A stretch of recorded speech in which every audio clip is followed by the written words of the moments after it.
Let's take a look now at our density module. So I'm going to zip this up. We're going to take a look at density. This one's going to be really fun. I love this module. Density is another thing very much like split toning to me, that there are so many tools and methods for achieving, and so few of them rise above the bar of mediocre to me.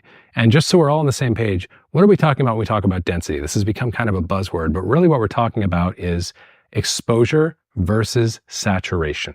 Okay, we're talking about how saturation, how our exposures are affected by the level of saturation in a particular part of the frame. Okay, so if I just crank this density and I don't do anything else, what's going to happen?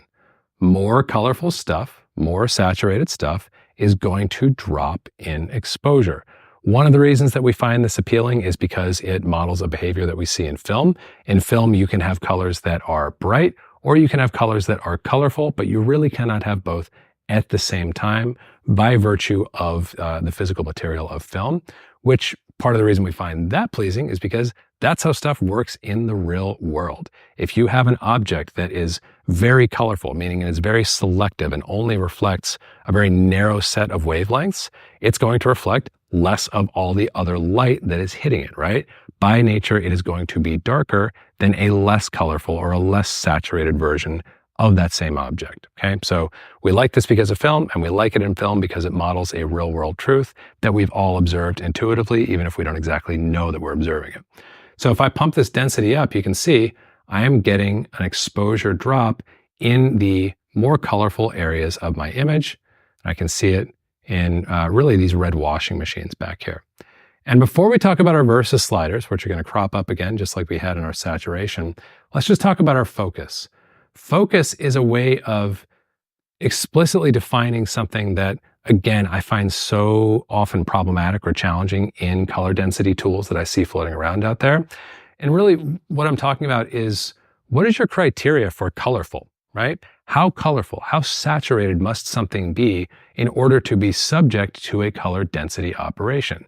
There's a reasonable range in there, and if you go too low, then you're really not doing saturation versus exposure. You're just doing exposure, right? Like if you're saying, as long as you have any color at all, as long as you're not neutral, then you're going to get adjusted. That's really just going to make the whole image feel heavy because there's going to be some amount of color in most images, right? So that's kind of our left goalpost. And on all the way to the right, if we make our density so selective that you have to be like a screaming, like neon hot color before we're going to before it's going to be selective of that color and see it as worthy of receiving density, then we're not going to see much change in our image at all. So we want to find a sweet spot somewhere in between those two things.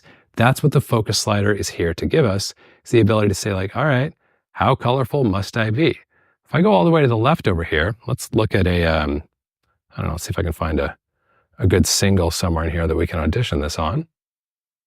All the way on the left over here, I'm starting to affect skin. Still trying to keep it off of there because this is one of my pet peeves with color density operations, is the ones that heavily affect skin tone.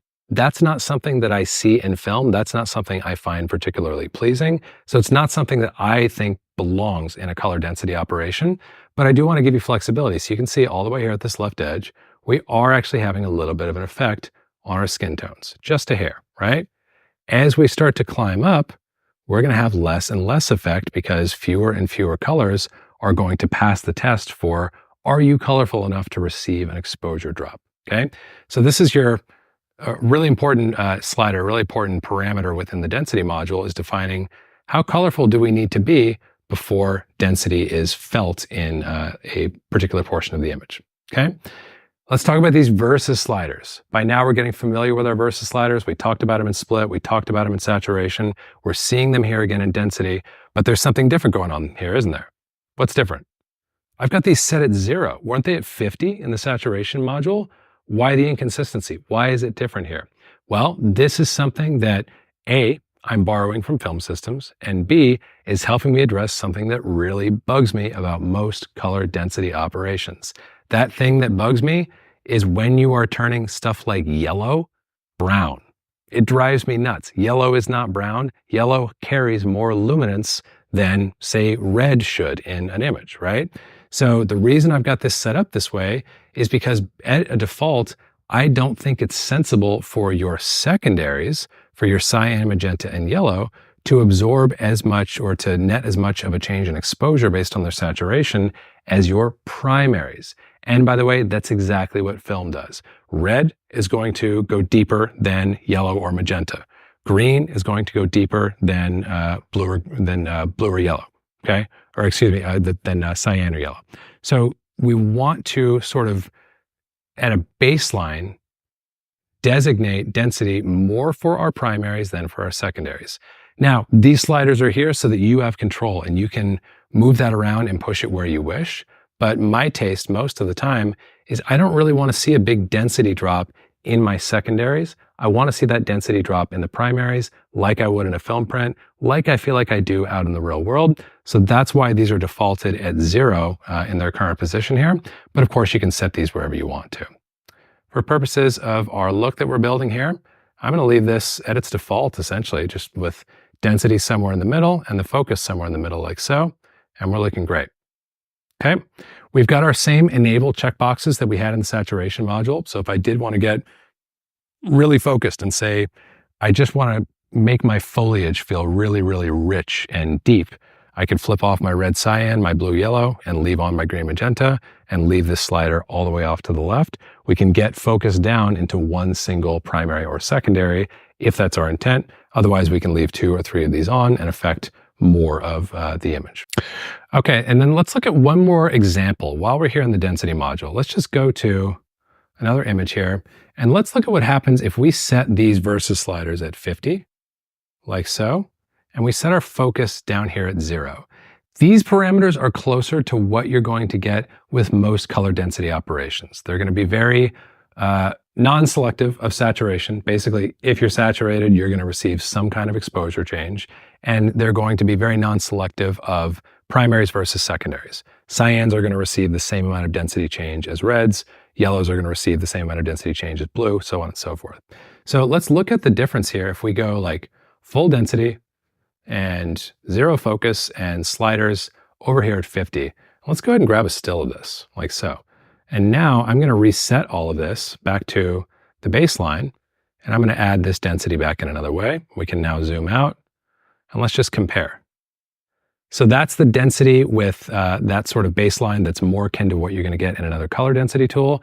This is what you're getting in Contour. It's really more of an exposure change at this point. It's really affecting more of the image than it is leaving alone. And so this is why I wouldn't want this focus to be able to go any lower than we had it at that 0 position a minute ago, is we want color density to be focused on colorful areas of the image, not just any old area of the image that happens to carry some color, because that's going to describe most parts of most images. So that's a pretty good comparison of what you would get with Contour kind of at its default position, even going really strong with your density, versus something more akin to what you're going to see in most other color density tools, where it's having a much broader effect and really just weighting the whole frame down in a way that, to me, is not selective enough.